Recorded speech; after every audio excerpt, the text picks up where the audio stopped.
right, so we are back with Jordan Ramos. He was in the Tailgate update extravaganza, and he's been here before, and he's back. So we're gonna talk some true crime. We may have someone else come in, but we'll just kind of, just kind of go. So I took this presentation off of PowerPoint, and I liked it because it's fitnessy. So I kept some of their vibe, your fitness journey begins today, except not mine or really any of these people. So, but we love the design. So, that's it. We're gonna head right into true crime. All right, so Dak Prescott, he's first up. There's some pending very serious allegations, as we know. We only have very preliminary information, and there's still a ton that'll happen, both civilly and criminally. And so we're going to let the court do their thing. We're going to let our justice system and the police do their thing. So we're not, making any statements about it because we just don't know much, but we're just going to share the information that we have. So the police are investigating an alleged 2017 essay as of Wednesday. That's the first time the assault from 2017 was reported, and the alleged victim spoke to Dallas TV station WFAA and said it occurred in the back of a vehicle at a bar where they worked together when they were leaving a bar that they worked together at. She was quoted as saying, "I'm kind of embarrassed, to be honest, but I didn't ask for that. I didn't ask for this to happen to me." We hear you. It's a very typical response from victims, and is the reason that adults have 10 years to report essay in the state of Texas is because it often takes a while. So, on Monday, Dak Prescott filed a lawsuit claiming that the alleged victim and her attorneys are attempting to extort him for $100 million. Prescott's lawyers are referring to a demand letter that the victim and her attorneys sent, which is a fairly common practice for loss. It's like settling ahead of time before it has to. There's often a lot of lawsuits like end up being settled ahead of time, so that's sort of what they were aiming for. Yeah. And so it's not a clear extortion, but the wording of the demand letter could be legally perceived as extortion. It's very nuanced and like way over my head. But we will see if the courts feel that the demand letter was an extortion, but we do know that they Law and Crime did share the documents and they included the letter, and so we definitely have that information. So we kind of have an overall idea. So again, it's being pursued in civil and criminal settings, and there's a lot of back and forth. So we will just be following this, and I hope well, we'll just let the system work itself out. That's why we have it. All right. The Spygate scandal, Jordan's favorite. Yes, Spygate, baby. Love it.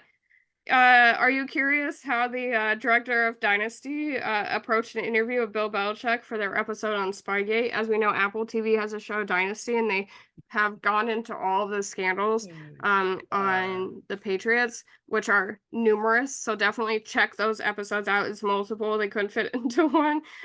Beautiful. I love yes. Yeah, so if you were gonna ask, if you were gonna be a media person, yes, we got Jay back. Jay's a new guest to the show, and so he didn't realize that we filmed the true crime segment after the initial one, and so he left, but he's back, and we're so happy to have him. As we know, Belichick tends to chew people up and then spit them out. So I would also be curious about how he decided to interview him. So Hamachek is his name. And he said, I was like, maybe he gave him Subway. We all know those commercials, maybe he had offered a shirt without sleeves. Who knows? But no. So he asked Bill one question. Bill shut him down, saying like that's in the past, and he's like, you know what? We're just gonna leave that here because I have so many other tough questions to ask you that we don't have a whole lot that we're gonna leave it to the bigger fish to fry. So that's how he approached it. Totally understand. And then his bigger fish were how the former coach felt about his relationship with Brady in their last seasons together, which I'm sure Belichick was very vulnerable about, and also the benching of Malcolm Butler. So so Spygate kind of took a background, but I do not envy anyone who has to interview Bill for anything. Um, Definitely check out the show. So we've been talking about the KC parade shootings, may probably will for all of time. And so we want to shine a little light here because some KC victims feel forgotten. Um, and they the city has raised a couple million, I believe 2 million, um, that's going to be paid back to the victims, but they're attempting to figure out the best way to do that. And so a lot that's in hot debate right now. And so a lot of people are feeling like they're falling through the cracks. So we're going to talk about a family who very much felt that way. It's the Barton family. They talked about their experience. Dad Jason recalls cleaning the blood off of his 13-year-old daughter's shoes after the parade, and I cannot fathom it. And they found a bullet in his wife's backpack that had gotten in there somehow. And his wife, Mrs. Barton, was trampled while shielding the daughter, and her legs were burned by sparks from a ricocheted bullet. The 13-year-old. All while Jason was giving chest compressions to someone he believed to be one of the men who's now charged for the experience, for the event. They are experiencing residual trauma every day since. Mrs. Barton had a panic attack after being bumped at a local Walmart because it reminded her of the experience, which is so understandable. The 13-year-old is being bullied at school because kids. Um, some kids are telling her to get over it, saying she should have been the one shot, and pointing finger guns at her in the hallway. So that's going well. Um, the mom expressed in a social media post that she wants to hear from people that her story matters too, and have people ask her how she's doing. And I'm gonna say our platform is small, but we do believe the Barton story matters, and everybody else like them, the victims of this event.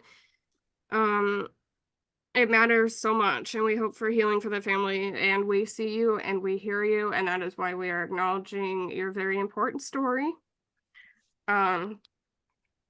So Lindell Mays and Dominic Miller, as we've discussed, are facing second-degree M charges and several weapons charges.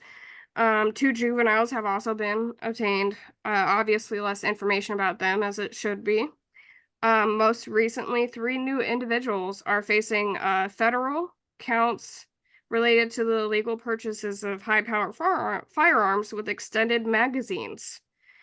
The accused allegedly are Theto Antonio Manning, 22, Ronell Dwayne Williams, 21, and Shaylin Hendrick Graves or Groves. My A's are just sloppy, 19.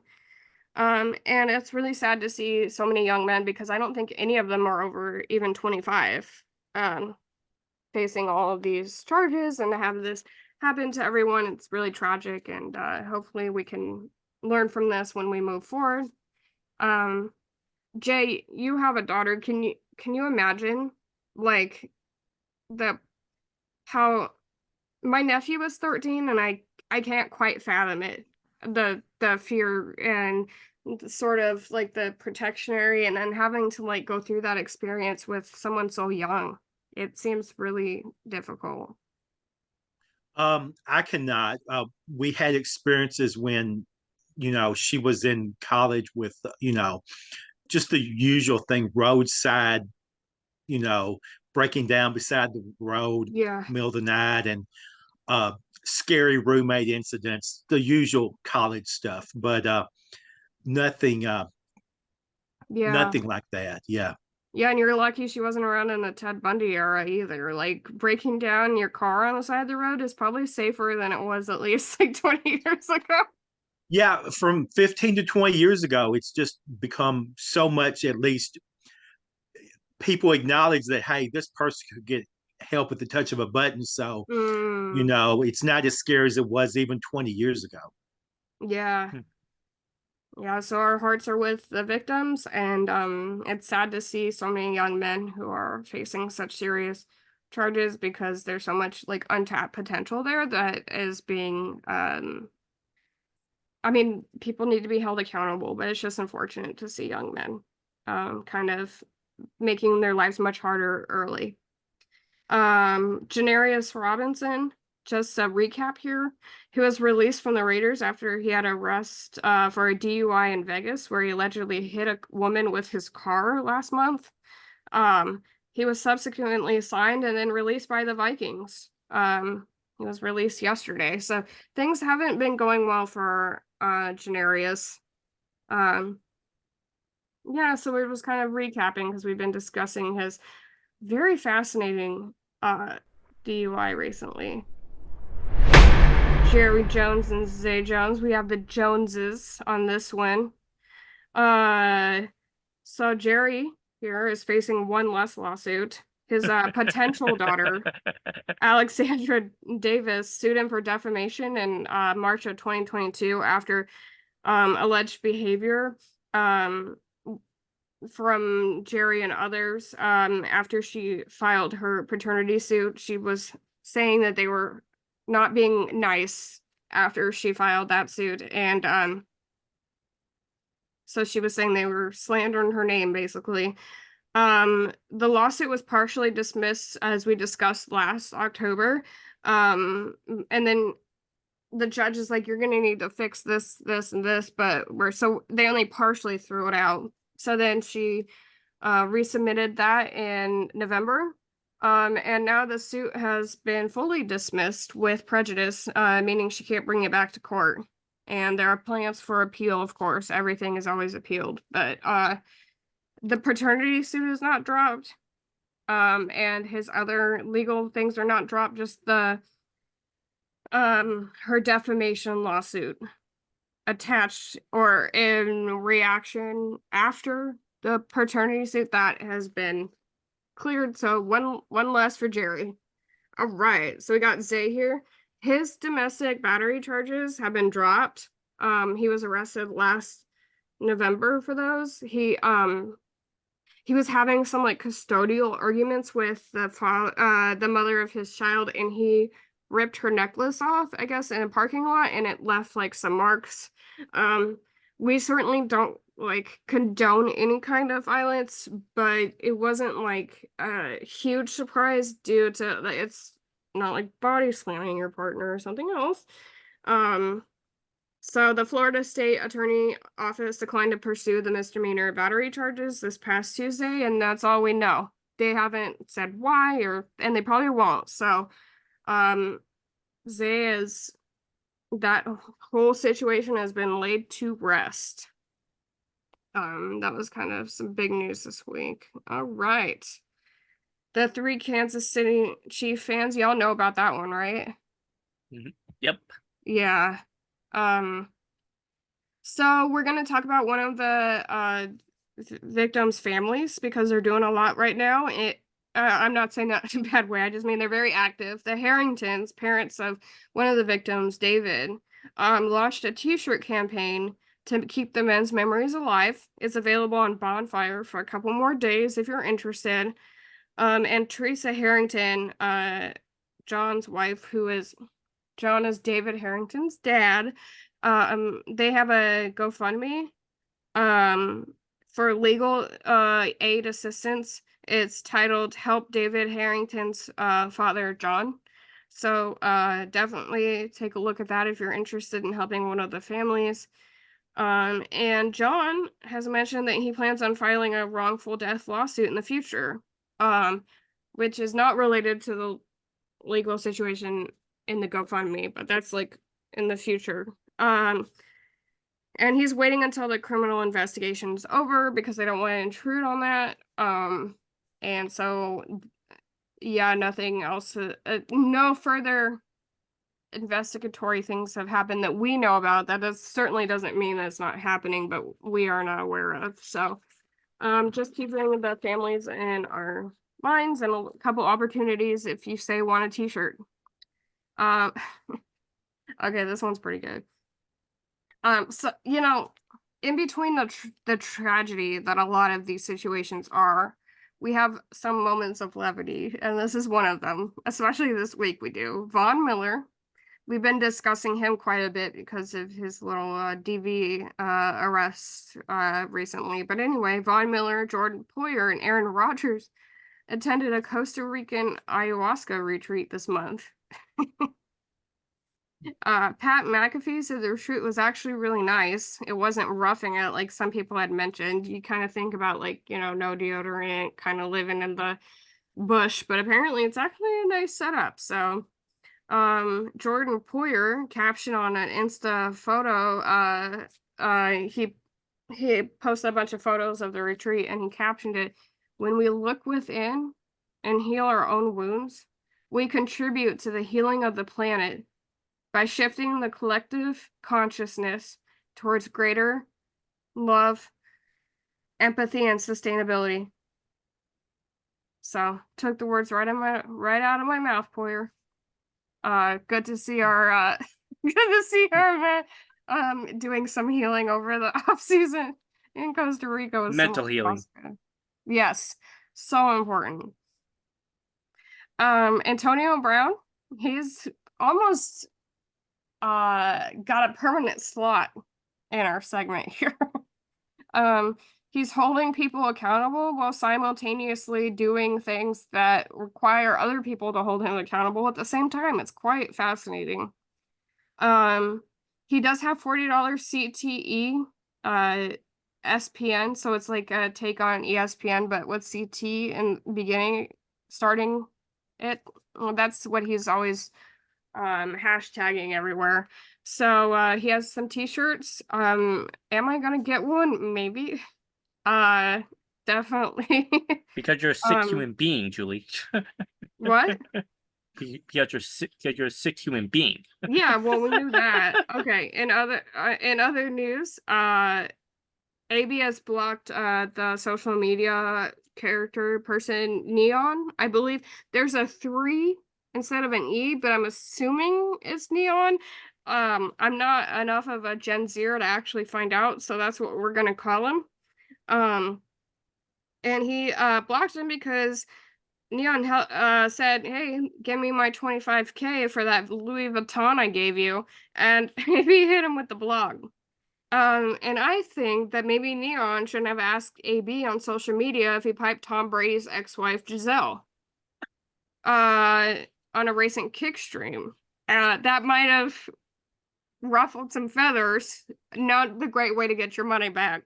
Anyway, Rachel Nichols came on Undisputed last Monday to call out AB for some more alleged photoshopping issues of women doing adult what could allude to adult behaviors. One could even say compromising photos. Remember the Taylor Swift photo? I'm kind of alluding AI like that. Yeah. So AI photos basically. Like he's using AI photos. Yeah, and he needs to kind of calm down because he's kind of continues to do that. The men of the show didn't take it that seriously. Big surprise. But she stood her ground. And I'm like, okay, Nichols, we see you. Let's hold him accountable. And even more news, AB posted a comment on a tweet of Ice Spice in a tracksuit saying, "I just know that shit stank," with a cat emoji on March 12th.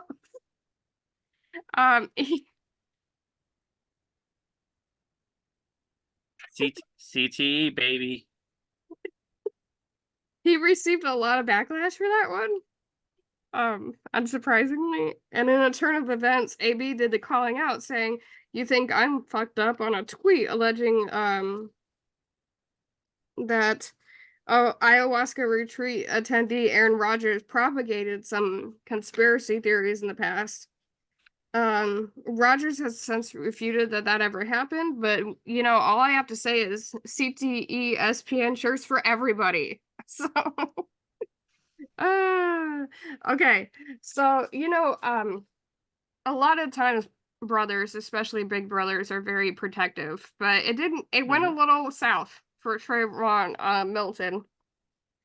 Maybe a little far for last weekend when Trayvon, the brother of Flo J. Johnson, who is a LSU basketball player, he caught some charges for protecting, in his mind anyway, his little sis.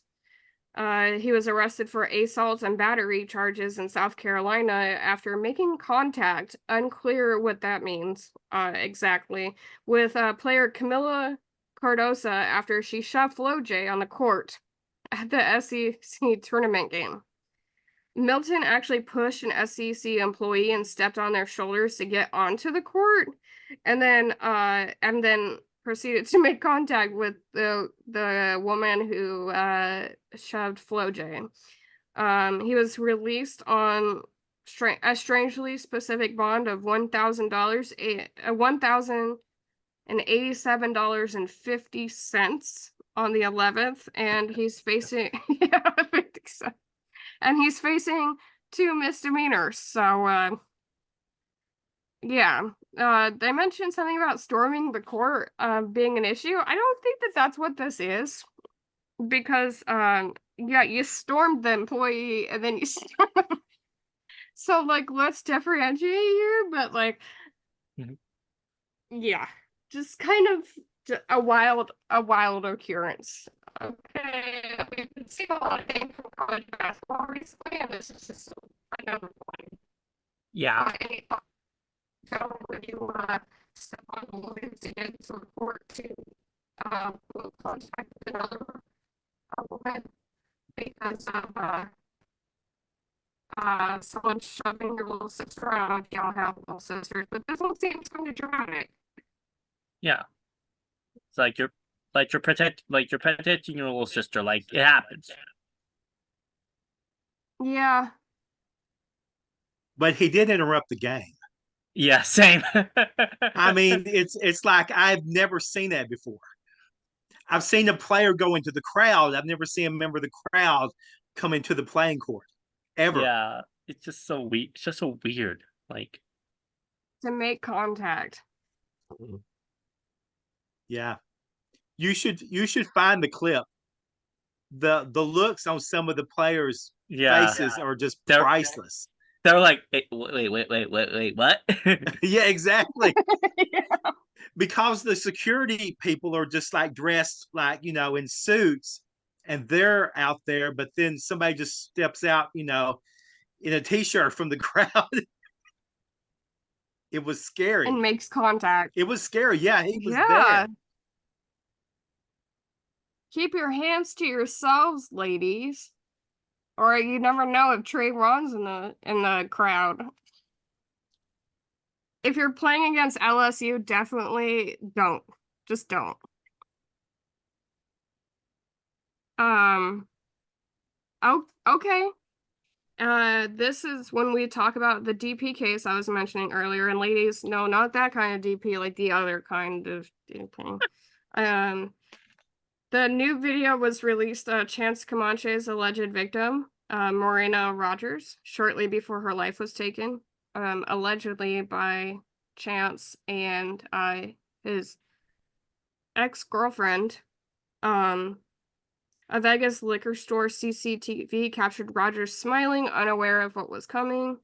That was released this week. And it was just hard to see because she was so young and had so much potential and was killed for such a stupid reason. There's never a good reason, but it wasn't great. It wasn't great. Prosecutors, and I'm unclear if it's for Comanche or Comanche and his alleged accomplice, Sakari Harnden, or but either one or both are their cases are being taken to the DP review committee in Vegas.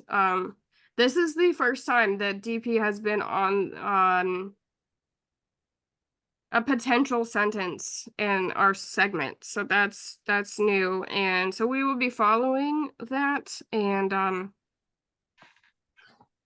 yeah, our thoughts are with Marina and her family. I mean, how tragic. I wrote an entire article about this on the Forkball.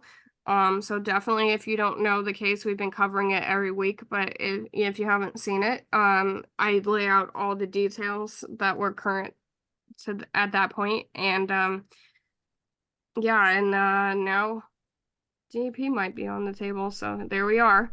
Okay, I will take any opportunity in my entire life to talk about Pittsburgh Pete. Y'all know about Pittsburgh Pete, right? The Penguin? And I wrote an Kill a article about penguin. this. It's clear I need to write another one. Okay? Because Pittsburgh Pete in the 1970s, he was the mascot for why did I say Steelers? It's not the Steelers, it's the Penguins. Look, I my heart is with the NFL. Okay, so we're gonna pretend like it says the Pittsburgh Penguins. So in the 70s, the hockey team had an actual penguin as their, well, two. I believe there is two Penguin Petes as their living mascot, and they actually like made handcrafted skates for them, but because they have like their ankles are like permanently turned in, it was a little hard for that. But they would kind of like go and as you can see, get on the ice with people. They both kind of died in tragic ways. One of them is still stuffed and remains with the Penguins. But it's interesting to know that even in an ice rink, an enclosure can be too warm for a penguin when people who don't know how to take care of them are the bosses. But anyway, much love to Pittsburgh Pete.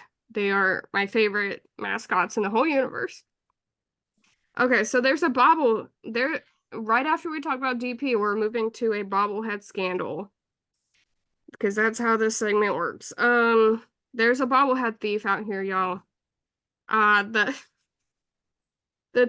team was planning on giving Yammer Yager bobbleheads for free. He's been kind of a big deal since his number got retired on February 18th. Anybody who watched 1990s and beyond hockey knows and loves Yammer Yager. I certainly do. Mm-hmm. Yeah, so his number was retired on February 18th. And he was supposed to be at the last Thursday, he was supposed to be at the game as a guest. And so they were going to give out these bobbleheads. And they couldn't because they got stolen in a cargo theft maneuver.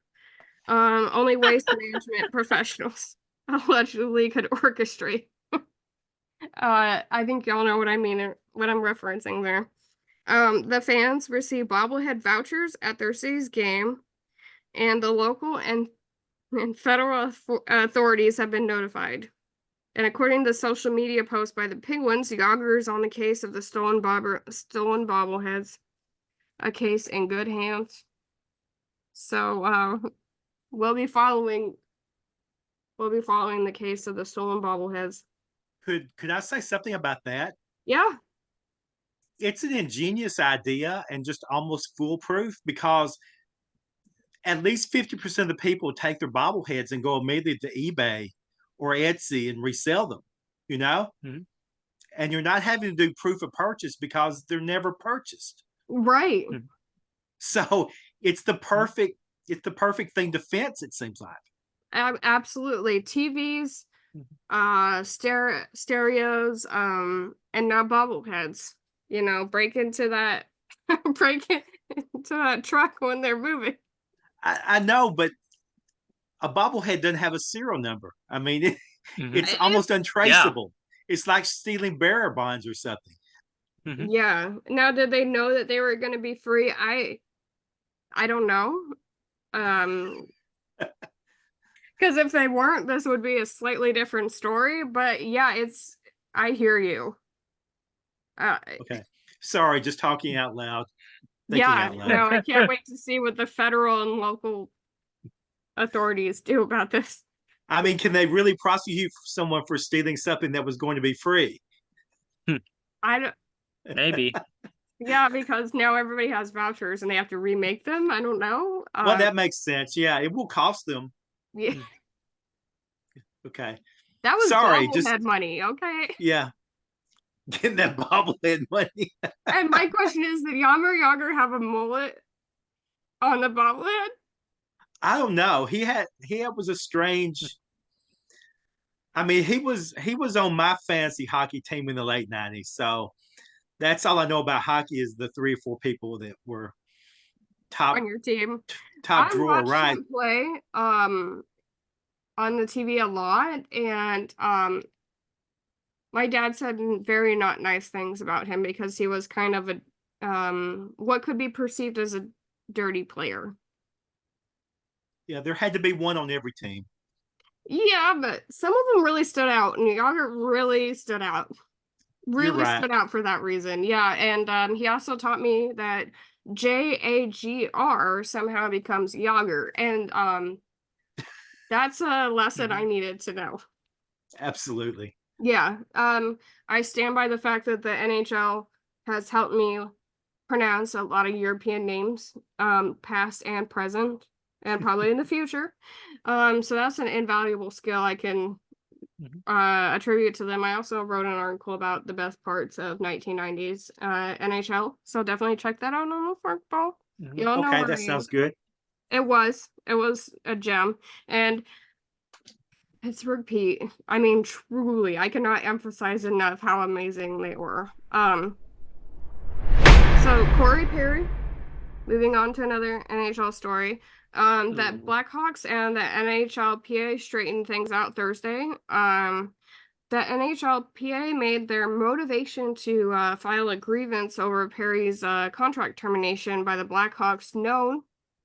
And so, because the Blackhawks tried to quietly can Perry based on last year based on unacceptable conduct and violation of his NHL contract and Blackhawk policies.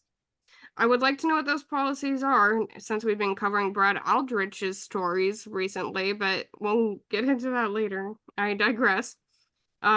Chicago's GM said it was a workplace matter and not a criminal one, so that's cool.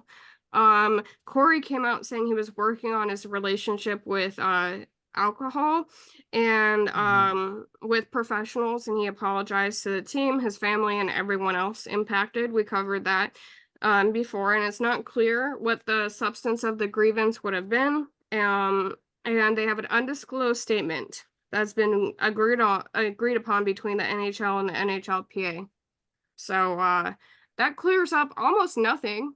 But Corey Perry got some Blackhawk money for whatever.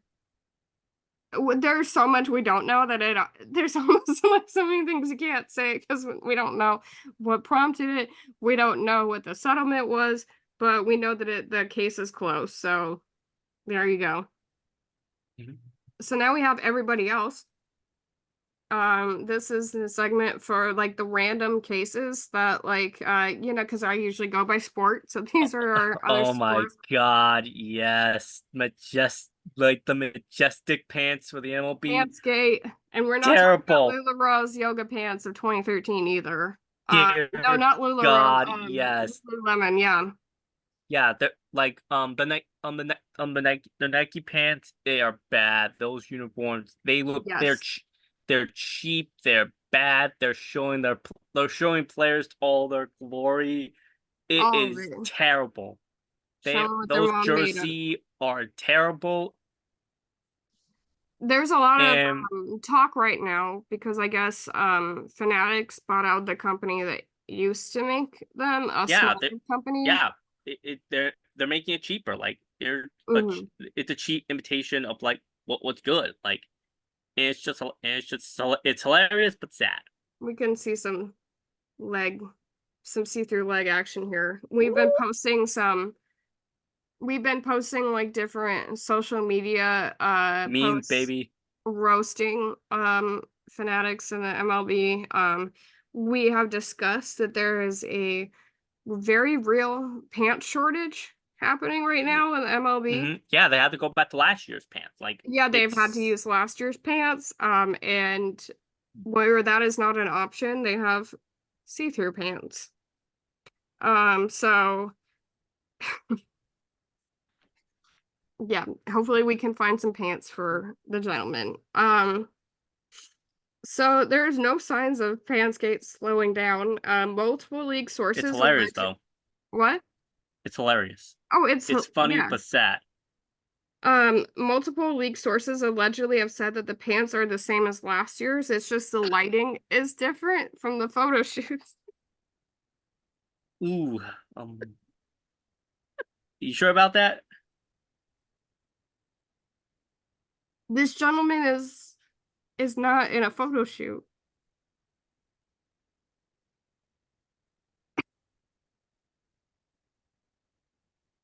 Sure about that? I'm crying. I'm almost cry laughing. Because it's just the lighting is not a good rationality for much. Yep, so we will continue to follow Pansgate. It's one of the most scandalous scandals we have. So Formula One. Okay, Ginger Spice Girls. Who y'all were y'all Spice Girls fanatics back in the day? I know probably Jay was for sure. I've seen the movie 3 or 4 times. Yes, I have a daughter of that age. Yes, absolutely. Okay, the Spice Girls were everything, and I have zilch shame about that. So Ginger Spice's husband, Christian Horner, the Formula One player, has been sort of on the hot seat recently. The tea has not gotten any colder since last week. It's just the lighting is different. Um, the female employee who accused Christian Horner of some unpleasant things and was subsequently suspended by Red Bull after her complaint was dismissed is appealing the decision. Um, I don't. We've been covering the case, but yeah, she said Horner did some bad things. Apparently, she's also the person who released the text of some alleged dirty conversations. Obviously, all of this is alleged. And so she filed a HR complaint, and then they dismiss it, and then they suspended her, which is always a good look, always a really great look. And so now she's appealing it, and yep. Following that one. So get your popcorn and your Red Bull, everybody. All right. So the Deadspin fiasco. The sports site Deadspin was sold to a European holding firm on Monday, with an entire staff laid off that day. Like they got a memo about it the day that they were laid off on Monday. Deadspin to me, I'm amidst like Deadspin has been it has as much relevancy as like at the Cowboys winning, but I feel for the people that lost their jobs. I know, and it's certainly not. There's been layoffs all over the industry. I'm Exactly. lucky I get to keep my very high paying job. It's sports writing, but the Deadspin writers cannot say the same. They're probably not gonna get other jobs. Like they're gonna get Of others course. in And other the industry industries. is just changing. It just is. And so we kind of it's not totally It's clear what direction we're heading. you got We know you gotta adapt with it. yeah, this is on the tail end, just months after the whole blackface scandal where they accused a young fan of doing that wrongly. They were told to apologize. It's still poor. It was still poor taste. I get Yeah, why, but like it's still poor taste. That's the thing. Like well, I have a very thoughtful comment about that. The new firm has a different vision for the future of the site, and allegedly, according to me, they will do a better job of identifying which community is facing what can appear to be prejudice before calling out problematic behavior publicly. Say that 10 times fast. Because saying they accuse someone of doing something that is problematic, but not in the way that they said it is, that's, room for improvement with the new direction of the site. That's all. That is all I'm going to say about that. And you have any words for that, Jay? Any final thoughts about any of these? No, I agree with you. It's always bad when people lose their employment, and apparently writers are the most disposable of all employees. At least the last 5 years has said that. Yeah. Well, there's AI now, and that's gonna work out well. Tell Sports Illustrated. Okay. No, that's some horrible stuff coming from Sports Illustrated the last 2-3 months. It's terrible. Insane. Yeah, it's insanely bad. Websites they tried it and they failed. Good. And because I didn't want to find another person, Kitty. I my cat. Kitty. Yeah, we're gonna finish out this segment with my daughter. Committed war crimes. She has been charged and convicted of being criminally cute. Her punishment is playing with her favorite toys, nearly constant replacement of her favorite cat scratchers after clawing them twice, and an excessive amount of shrimp temptation treats. She committed some war crimes. I know. Really cute. All right. So that was our true crime segment. Pretty tame.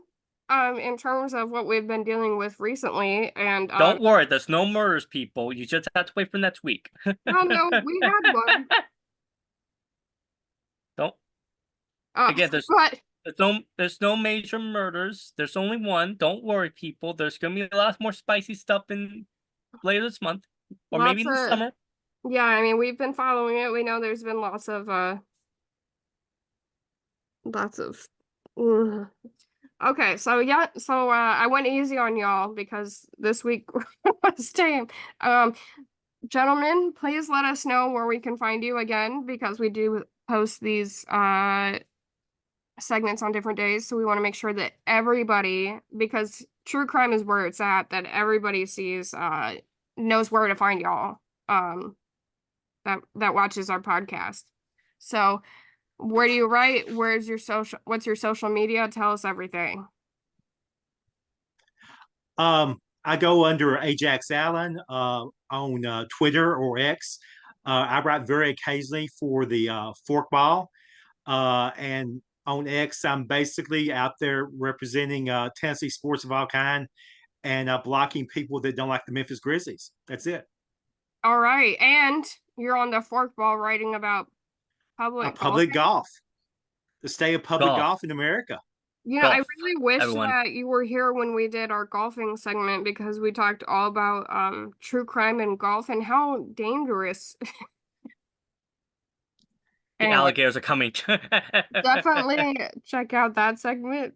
Okay. And we will be bringing that up again, because I had no idea how many golf-related incidents there are out here. But maybe that's something you can write about, Jay. But I really wish you were there for the first one, and I'll keep you posted on when we have the next one. Okay. It won't be long. It will not be long. They rack up quick. I don't know what it is with golf, but yeah, very, very interesting. I love the nuance of your coverage, because I wrote an article last night called Russell Wilson reminds us that we are Knuff. And so I think it's just really critical that we cover all of our bases, including public golf. So love that. Jordan, where can we find you? Do not be humble about how big your TikTok page is this time around. I'll try my best. You can find me on Twitter at JC Ramos 617, at JC Ramos 6898. You can follow me on TikTok, JC Ramos 97. And I also write from Defiant Takes. I'm also I'm also a freelance writer for other sites if they have me. So yeah, that's me. Yeah. I Joins a hot commodity in the sports reporting world, so hit him up if you need more writers. Exactly. Frankly. Okay, and so make sure to comment, like, subscribe, and hit that notification bell, ding. And Oh, let us, Julie, yeah, you didn't give your ex moniker. yeah, that's because I'm here every week. Oh, okay. Sorry. But you can find me at It's Miller Crime, as we all know. Uh, it's take on It's Miller time, for anybody who's over, I don't know, 30. Uh, yeah. So, anyways, yeah, let us know what do you think of these cases. Did I forget anything? This happens sometimes where I miss a case or it doesn't really come up on my radar until enough people have viewed it, and then it's been a couple weeks. So let me know because it is hard out here to find the hot goss on true crime and sports, okay? Did I miss something? Do you have a different take on something? Let us know. And thank you again, gentlemen, for being a guest. We super appreciate you taking the time to come on to the tailgate update in our true crime segment, and we can't wait to have y'all back. Thank you. Absolutely. And